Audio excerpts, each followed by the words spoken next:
Friends, it's Yuri here, and I am in the recording studio in my house. And I'm kind of back in the groove here. I'm just actually making sure that this is working properly.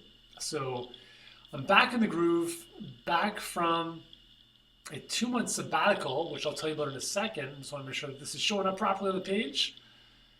And yes, we're good. All right. So I'm actually speaking with somebody, not to myself and not to some camera that is not going to record this.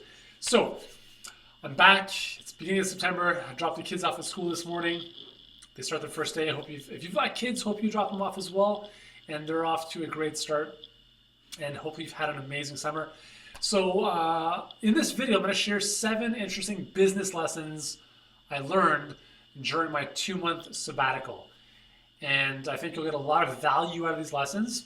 And I'm doing Facebook Live because I've just figured out how to do this awesome thing from my desktop, so I don't actually have to hold my phone anymore.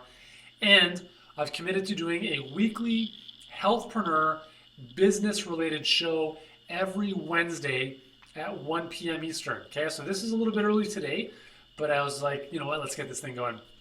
So every Wednesday, 1 o'clock Eastern Time, 10 a.m. Pacific, join me right here on my profile page, and I'll be giving you some amazing insights and just awesome thinking kind of ideas and strategies to help you grow your health business specifically online. So you want to build your presence, build your goodness. I'm here to help you out. All right. So I hope you had an amazing summer. I had an awesome summer. So I want to give you a little bit of a backtrack here. The reason I took 2 months off in the summer is kind of interesting. Most teachers have the summers off, right? I'm not a technically trained teacher, but I consider myself first and foremost to be a teacher. And I've never taken summers off. I've actually never taken any time off to the point where I didn't travel with my laptop, for instance, or I didn't have my phone with me.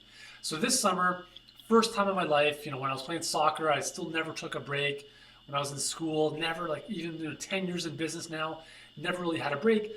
So I decided, you know what, I'm going to do an experiment. I'm going to take 2 months off, fully disconnected from my online business, and see what happens. Now, caveat, I have a team that supports me, otherwise this would not have been possible, and I'll talk about that in the 7 things. But here's the thing, I realized as health and fitness professionals, we tell people, well, most of us preach a similar message, which is like, listen, there's a difference between overloading and overtraining. Most people run their businesses as if they were overtraining their bodies, as if they're doing CrossFit every single day and then doing a Tough Mudder race on the weekend. There's a huge amount of nonsense in this space when it comes to hustle and grinding it out and working yourself to the bone. And it's almost like this, we have this, it's almost like a medallion in our society. It's like people are asking you, hey, how's work? Are you busy? Are things good?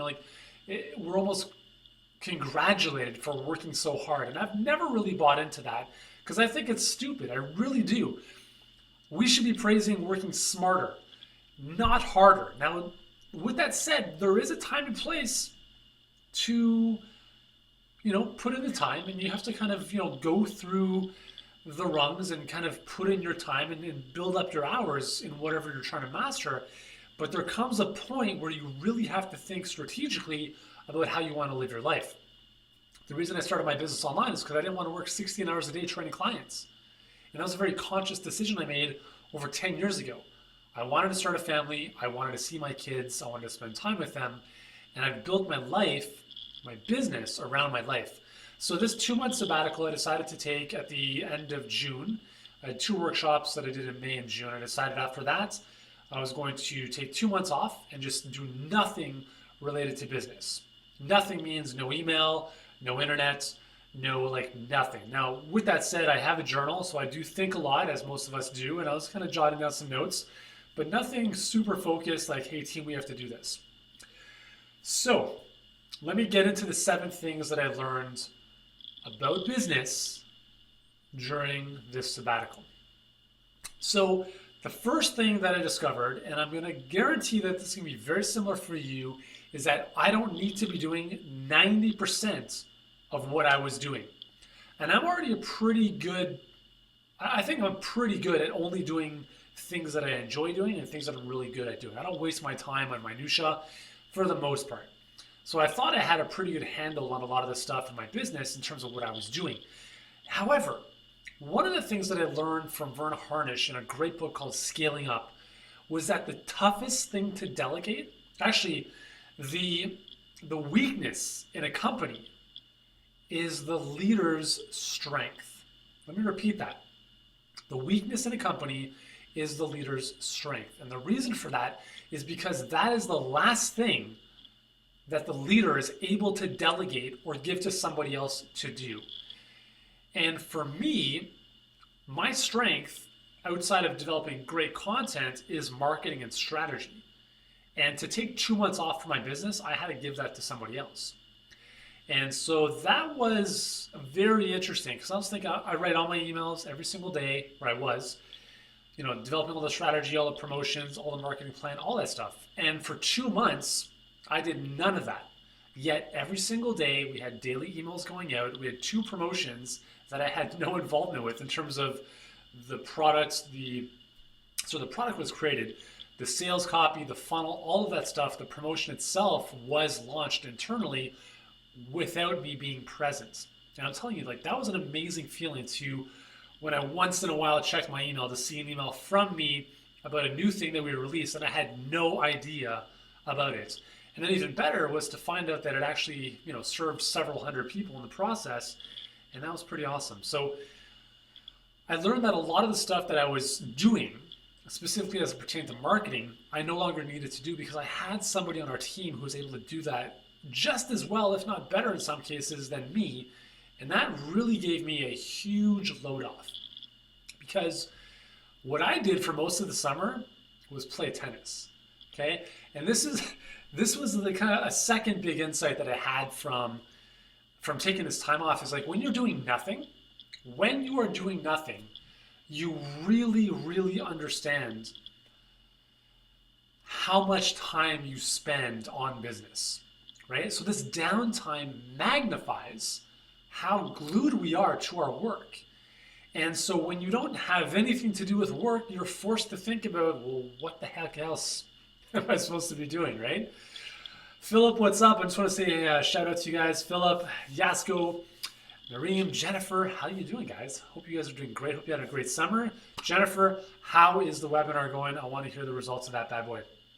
Anyways, so this downtime really made me think about, okay, listen, dude, if you're not going to do anything, you're not going to just sit around and do nothing. Thankfully, the Euro was on, so lots of soccer. Then the Olympics were on, so unfortunately, lots of watching TV, but it was fun. But what I did outside of that was I played a lot of tennis. And I mean to the point of playing anywhere from 4 to 7 times a week. And I love tennis. You guys probably know me as being this soccer dude, and I played pro for a number of years, but I love tennis. And it's a game that I want to play at the highest level possible for as long as possible. And that's what I've committed to doing. So I hired a coach, started taking lessons, getting some in-depth training, played a couple, started joining our club ladder, played in some tournaments, got my ass whooped a couple times, whooped a couple asses in the process, part of my language, but it's been a great process. And I realized that not always being focused on business really resurrected this passion I have for tennis to a degree that I never really would have realized without that time off. So that was pretty cool. All right, so the next thing was, so actually the strategic byproduct out of this kind of tennis thing. So I played a lot of tennis, kind of reactivated an old shoulder injury from just repetitive overhead motion and poor shoulder scapular mobilization and so forth. So anyways, as a result of trying to be listen, if I'm going to play tennis for the next 70 years, I can't have my shoulder be an issue. So I'm going to start diving into how to take care of this. So that literally led me into this deep dive on upper body mobility, shoulder and scapular mobility, proper shoulder exercises, all this kind of stuff, swimmers, tennis players, throwers, all this awesome stuff. Started getting back into some Rolfing work, some massage work, deep tissue work, tension bands, foam rollers, lacrosse balls, you name it. And so that gave me a whole new idea for a component of our health business, which could really kind of fit a gap in our business personally, which is more like the mobility and recovery stuff and flexibility. But that never would have come about had I not gone through all this. So that becomes a potential product kind of whole system down the road, not at this current time as we have other things to focus on, but that becomes a strategic byproduct of taking this downtime and really focusing on other things, which is pretty cool. So always like when you're going through life and you're going through these different experiences, think about like, what is the strategic byproduct? What is the offshoot of having done this? It's like when bees fly, it's a process called precession. When bees fly, they actually pollinate at a 90-degree angle from their flight path. So bees are in one direction, but the benefit of the bee's flight is actually perpendicular to their path. So it's not in line with where they're going that all the good stuff happens. So it's a pretty cool analogy for business and for life as well. Okay, so third big insight from the sabbatical was that systems and standard operating procedures are critical. Now, if you're not a systems person, you want to find somebody who is, or at least like buckle down and do some work on your systems, because McDonald's is a perfect example, okay? McDonald's is one of the most recognized brands in the world, and for the most part, the front-facing business is run by teenagers. That's amazing, right? You don't see 40, 50-year-old corporate executives at the till taking your order for a Big Mac combo. They're thinking about, the bigger picture stuff in the office, but the front-facing business is run by teenagers. They are the ones who are creating the product, and the product is the same every single time, no matter where you go in the world. And the only reason they're able to do that is because of systems, documentation, and standard operating procedures, which basically means here's how we send an email, here's how we do this, here's how we do this, and you need to document all that stuff. And yes, it's tedious, but here's the thing. If you're doing something more than once, you need to have a process for that. Because if it's done more than once, it's essentially a process. And if it's done more than once, then somebody else other than you most likely can do it, unless you're the person delivering the content on video, for instance, like I'm doing right here. So you want to be thinking in all areas of your business, how can I develop systems, documentation around this thing that we're doing? So one of the things that I did before I left was we use a wiki in our business to document everything from everything, okay? So you can actually set up a free Google wiki for your business. If you just type in Google wiki into Google, you'll see the thing come up, and you can create your own wiki. And it's essentially like an internal website where you can document everything from emails that you use to funnels to whatever else you want to do. So one of the things I did is I created a tab in our wiki called Products or Marketing Assets. And I had thought about it. I spent like a whole 2 days on this, and I should have done this a lot sooner. But I knew that because I was now going on vacation, and you've been in this situation before where you've gone on vacation somewhere and you had everything done you had to do before you went on vacation so that everything was running smoothly. It's the same idea here. So I sat down and I wrote down every single product we have in our business. And then under every single product, I wrote down every single sales page, video, funnel, opt-in offer, whatever it was for that product. So every single product was like an octopus, and the tentacles of the octopus were these different assets. If you've been to one of my workshops, you know what I'm talking about with these assets, right? So it's not just about having one sales page for a product. It's about you have a sales page, you have a video, you got an opt-in, like a lead magnet, some type of funnel, a webinar, different assets where people can access the same product. So I created all this list under every single product so that Tom, the guy who runs our marketing, could easily access these different things, because then he knew, okay, for this product, we could send them to this type of free thing, or we could send them to this video, or we could send them right to the offer. And each one of those had a link to a corresponding email or necessary marketing material that would go along with that. So that was an awesome thing, because now we've got this master document of all of our product and marketing assets, which are like everything. So every time we add something new, every time we create a new sales page or a new webinar, we'll just add it to that list under each of those products. So yes, Todd, the man, is an example of an SOP we use. Thanks, buddy. Thanks for sharing that, man. That's great. Todd is the dude is former like Navy SEAL of Canada, so he knows a little bit about systems and processes, even though he rebelled against the system somewhat, right, Todd? So thanks for joining me, buddy. Um, Cassie, yes, it is a great quotes wherever that disappeared to. I don't know, the comment just disappeared on my page. Anyways, so where was I talking about? Yes, SOPs, marketing assets, all that good stuff. Okay, so that's number 3. Number 4, the fourth lesson, the fourth big insight from this 2-month sabbatical was you want to plan as if you were no longer there.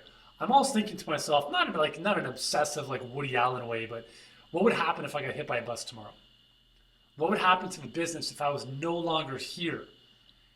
And part of this is actually a challenge I pose to a lot of people and a lot of people have been really interested in this ability to take 1, 2, however many months off. It's not the taking the time off that's the important part. Yes, it's nice for regeneration and rejuvenation and clarity and all that stuff, but it forces you to ask questions you would not otherwise have asked. So me sharing this stuff with you is kind of I've been through the trek, now I'm kind of looking back and I'm imparting some of the wisdom that I've shared or that I've learned along the way. One of these things is if you plan as if you were no longer there, you will approach your business very differently. So let's look at the example of being a personal trainer. So that's how I started off. I started off as a personal trainer training 10 to 14 hours a day. So what happens I'll tell you exactly what happens if I was no longer there because it happened. I stopped making money. I stopped serving my clients. And I remember this in 2006. I went to Europe with my wife, then girlfriend Amy, 6 weeks in Europe, and we saved up all this money for a trip. And at the time, I had no online presence. Okay, 0. Actually, that wasn't true. I had very minimal, like almost nothing. So, I saved up all this money to travel. And then when I was over there, every single time we went out, bought something, ate something, that amount of money went down and down and down and down. Meanwhile, my clients were back in Toronto, not being served by my awesomeness and figuring out their stuff on their own. So they weren't being helped. I wasn't making the income that I needed to make to survive beyond the travel, but I quickly realized that I was trading time for money, and that was never going to change because that job was always dependent on me being there. So if I had planned my personal training life around me not being there, then maybe that would have looked like opening up a gym, hiring other trainers to do the work for me. Our buddy Dan Go is a great example of that. It was an amazing gym in Toronto, specifically for women, and he has other trainers that run the business for him pretty much. But online, again, that's what we're talking about here is really like this online presence, this online platform, is if you are the one doing everything, then you essentially have a job. So you need to think about yourself, and this is one of the biggest, and correct me if I'm wrong, just say a thumbs up or raise your hand if you agree with this. One of the biggest challenges that many health and fitness professionals realize when they come from a one-on-one clinical setting or a gym setting online is that they're coming from a position of technical expertise. You want to build bigger arms? This is exactly how to do it. You want to get ready for a 5K race? This is how to do it. That technical expertise, which is what we are so awesome at helping people with, right? Which is awesome. Which is why I love helping other health and fitness professionals, hence Healthpreneur. And by the way, if you're not part of our Healthpreneur community, go to healthpreneurgroup.com, join the community, got some cool free stuff in there for you, and I'm going to be sharing some more awesome insights to help you grow your online business. Anyways, the challenge though is when you take that technical expertise and you come online, now you have to think like a business owner. You literally have to shift gears and think like a CEO. And that, for me personally, it took me a long time. It took me, I would say, easily 5 years, and I'm a slow learner, okay? So you're probably a little bit faster than I am. I'm a little bit of a slow learner, at least I was.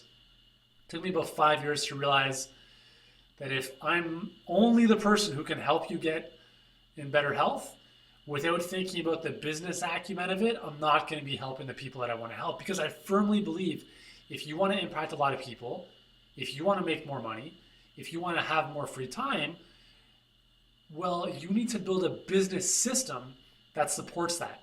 And a system is something that can operate without your presence. So that's something really important to think about. How would you approach your business?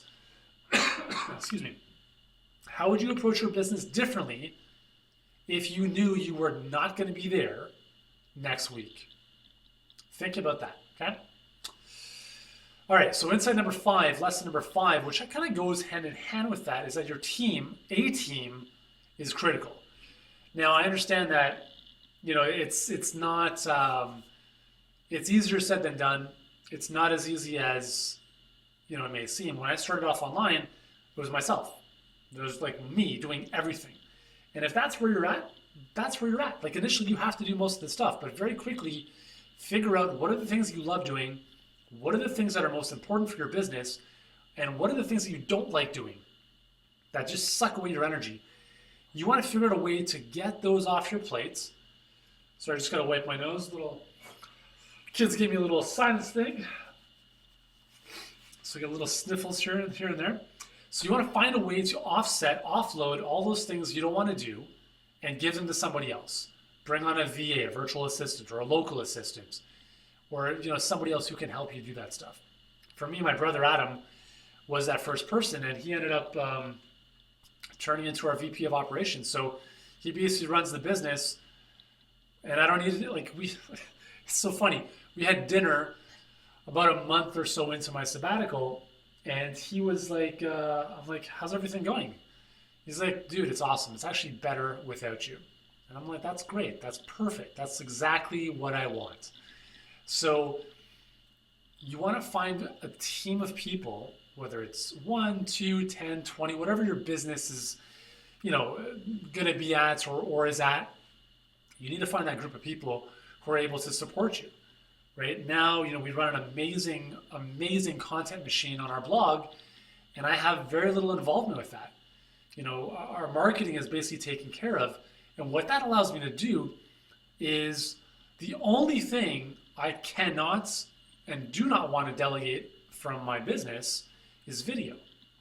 So when I do stuff like this is me. This is not like my clone. This is, maybe in a couple of years it might be my clone. I'm not sure.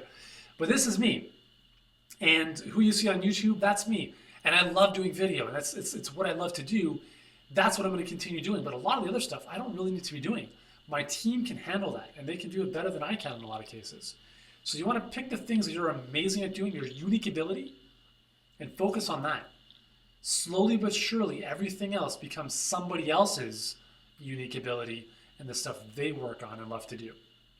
Remember, if you're doing something that you don't like to do, not only does that suck your energy, but it also prevents somebody else from doing the thing they love to do. Because what if somebody loves running numbers? What if somebody loves editing your written work? Think about that. Okay, so your team is critical. I'm very blessed to have a team of about 12 people, and they're amazing. I just actually had a team meeting with them this morning, or with our kind of core group, and I'm just, I'm very grateful and appreciative for the fact that I'm able to play tennis and,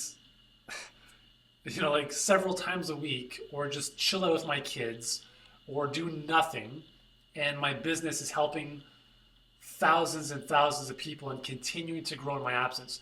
Now, I don't say this stuff to impress you, because really my business is not that impressive. Sure, we've built a substantial business and we've helped a lot of people, but it's not something you cannot do.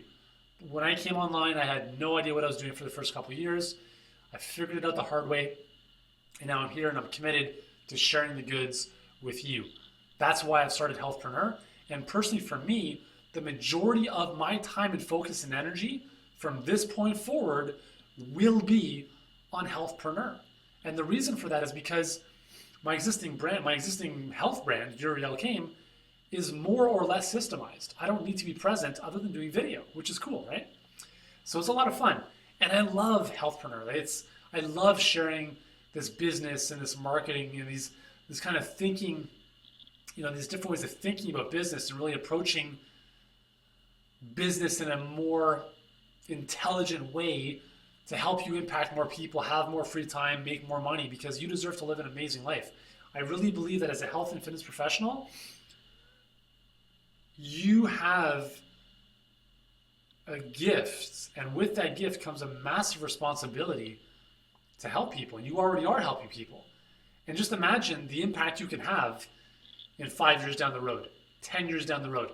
Maybe right now you're running your own boot camp, you're running your own gym, you're in clinic, maybe you're starting your business online, and it's just getting started.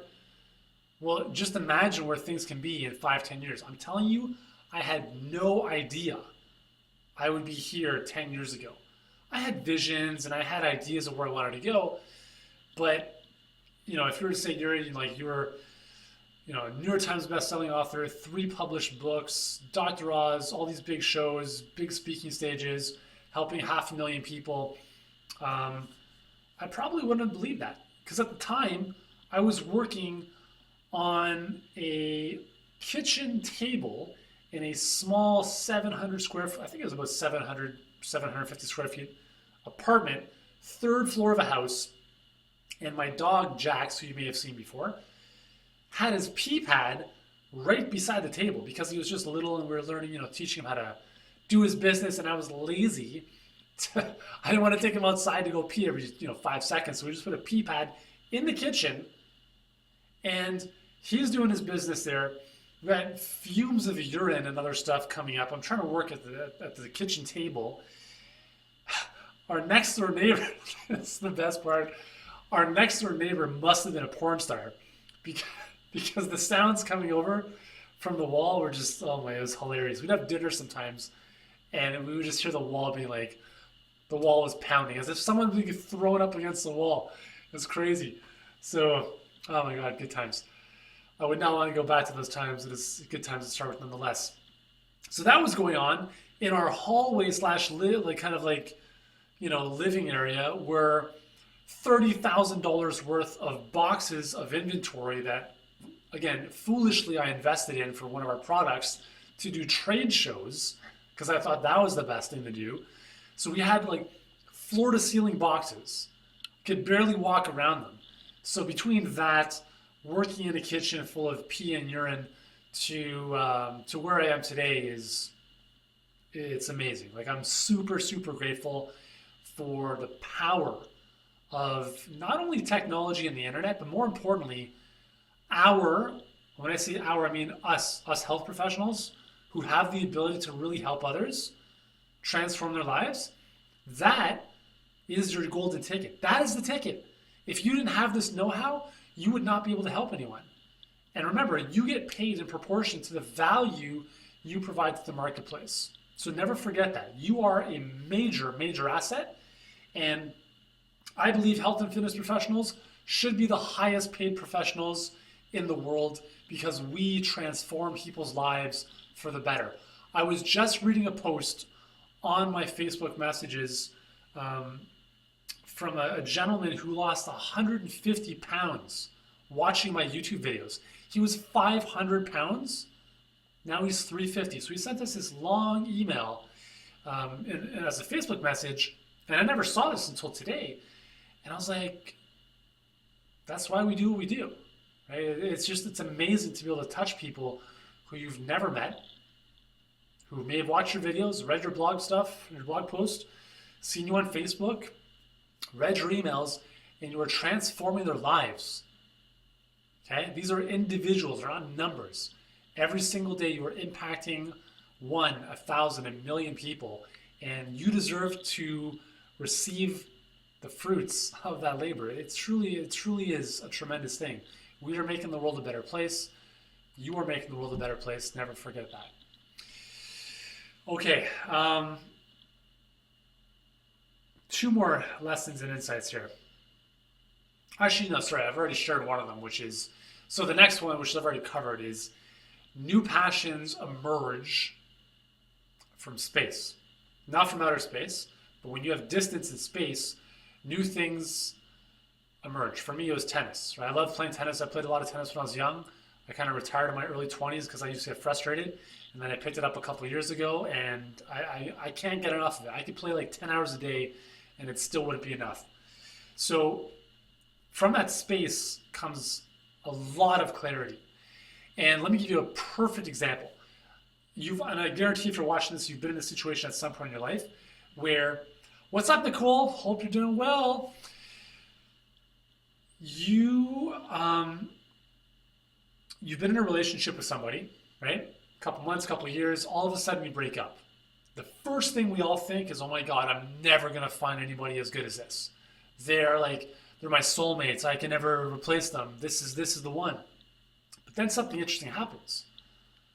You don't talk for a while, a couple days, a couple weeks, maybe you're moving apart or whatever. A couple months down the road, you're like, holy cow. I'm so happy I'm not with this person.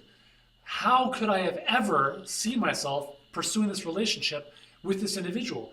That space has given you clarity as to what's really important in your life. When you're in it, when you're in a relationship, you can't see outside the forest. You can't see the trees for the forest or the forest for the trees, whatever the saying is. And the same thing is when you're working in the grind, when your head is down, when you're typing away, when you're doing your thing, you can't get the bigger perspective.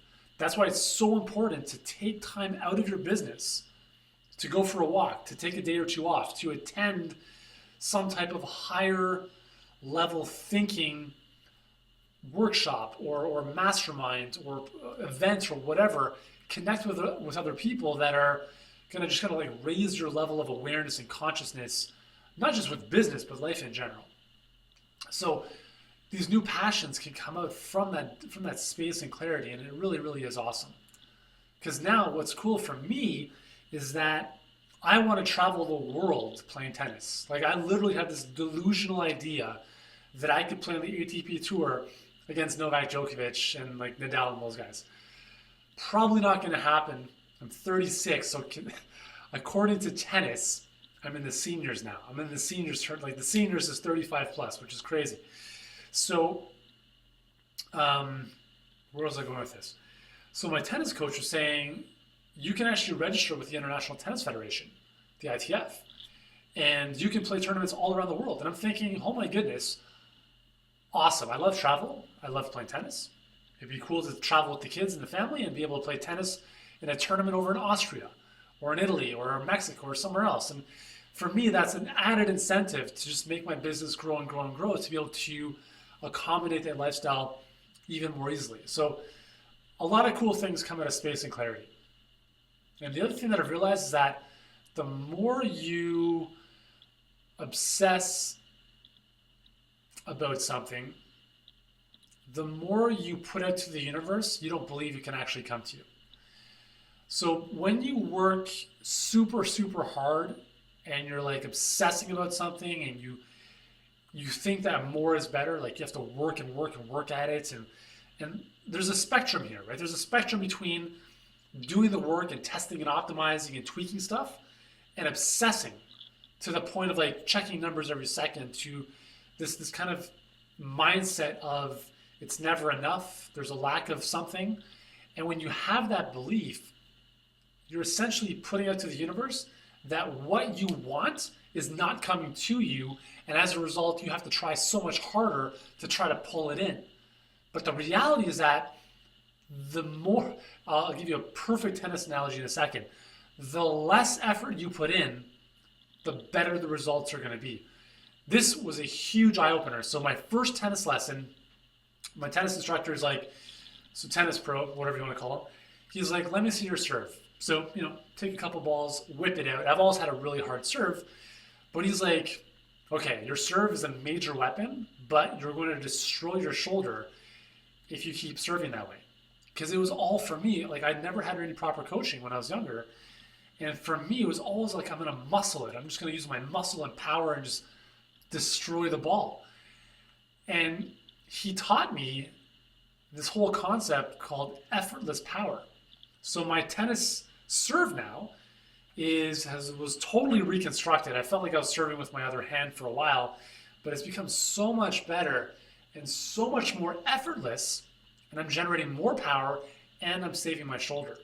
So my shoulder doesn't hurt like it used to when I'm serving, and I'm generating more power. The serve is more effective in terms of its placement and height and all that stuff. And it all comes from trying less hard. And again, I know this is a very big paradox, a shift in what most people say. Like, you got to grind it out, so you got to do the work, and you do. But there comes a point where you have to pull back and just allow things to happen. So, yeah, so new passions can emerge from this space. Okay, the final one, which is initially going to be number 6, but I moved it to number 7 now, is this is the biggie, okay? You need space to think. And the reason this is so important is that the number one activity you can do as the leader of your business, as the entrepreneur, as the thought leader, what do you think that means? Thinking, right? The number one use of your time is thinking. It's not writing copy, it's not shooting videos, it's the thinking that goes into what that stuff is going to be. And you need space to think. So get away from the computer, turn off the internet, go to a coffee shop, sit in a forest, sit by the lake, whatever you have to do. That time to disconnect and think is your most valuable use of time. It may not seem like it because you're not taking crazy action, but that space to think is where all the big breakthroughs happen. I mean, have you had a huge breakthrough while you were in the grind working at your computer? No, probably not. You probably had the big breakthrough taking a shower, going for a run. In my case, not necessarily during a tennis match, but playing, for instance, I was at the courts last week just by myself working for 2 hours on my serve. Just by myself, just smashing balls nonstop, working on my technique the whole bit. I was pretty tired after that, pretty sweaty, and I just sat down, and it was such a beautiful day, and I just sat there, and that space to just sit on a tennis court with no laptop or phone around and think, and then boom, an idea comes up, that's where the magic happens. That is when you are most connected to your true purpose, your true calling, your inner spirit, that thing you need to be doing. That is when that emerges. So for me, taking these 2 months off was a massive, just a massive disconnect, and it gave me so much time and space to really focus on, bigger picture thinking. One of the big things that we came out of this with was, so we just had our team meeting this morning, and I said, guys, listen, you probably thought I was going to come back with, 10 ideas that we all had to implement by like next week, and you'd be overwhelmed and like, oh my God. But what I'm going to suggest here is that, and we've typically every quarter, we focus on anywhere from 3 to 5 things. And I said, listen, we're going to just blow everything up. We're going to put everything away, and we're going to focus on one thing. Imagine that this one thing is the only thing in our business, and that we have to do whatever it takes to make this thing what I call a $1 million funnel, which is basically a funnel or a product line that in and of itself is a fully sustainable business that we can walk away from. And so that's what we're doing. That's what we're focusing on as of today. One thing. I'm not going to tell you what that is. That's a secret. That's a surprise. But it's one thing that we're working on that, oh man, it's going to be crazy.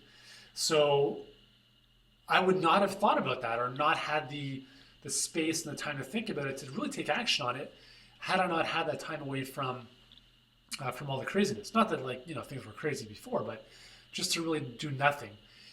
You get a lot of stuff done. So there you go, guys. A little bit longer than I had anticipated, but whatever. What I want to do is let you guys know, first and foremost, as I mentioned before, is every Wednesday at 1 p.m. Eastern, I will be doing a 30-minute, I don't know what I'm going to call it. It might be like a biz show or whatever. Well, actually, you know what? Let me know what you think I should call this bad boy. So every Wednesday, we're going to talk your internet business, your online business, marketing, thinking tools, strategies to help you grow your business, your impact, your revenues, your free time. What should I call this bad boy? I don't think the Healthpreneur show would be fitting. I don't know. If you have any ideas, let me know in the comments here. That'd be awesome. Because I'm a huge believer in going to the marketplace and asking for feedback and what you guys would think. So every Wednesday, 1 p.m. Eastern time, mark down your calendar, put a reminder in Google Calendar to notify you, because I've got some pretty cool stuff here. I'm going to just give you a little rundown of some of the shows coming up over the next couple weeks. So we've got a productivity special coming up next week. I'm going to walk you through the love-hate exercise. We'll be talking about in a future episode the truth about grind, hustle, and working too hard, which I'm sure you have an idea of what we're going to be talking about there. Every month, the last Wednesday of every month, we're going to do a marketing makeover.